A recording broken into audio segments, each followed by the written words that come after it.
Hello everyone! Welcome back sa ating YouTube channel. It's me, Charmaine, ang inyong madiskarting Filipina.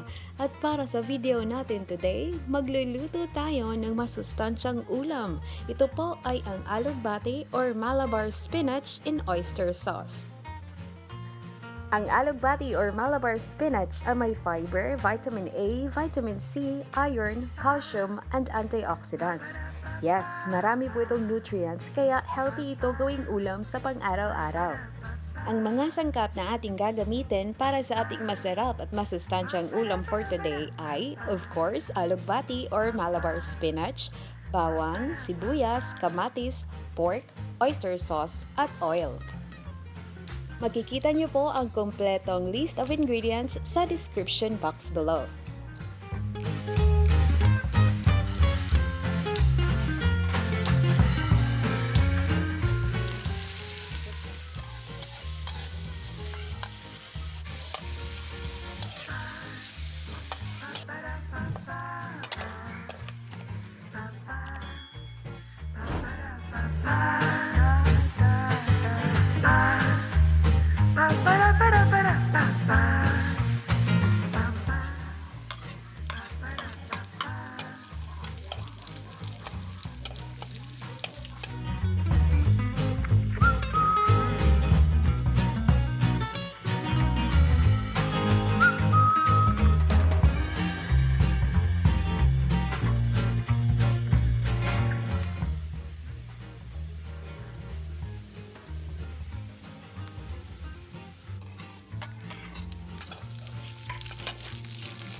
So, ito na po ang ating alugbati or Malabar spinach in oyster sauce.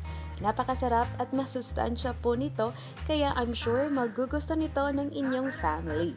At alam niyo ba guys, that alugbati or Malabar spinach fights oxidative stress, supports eye health, improves digestion, and keeps your brain sharp.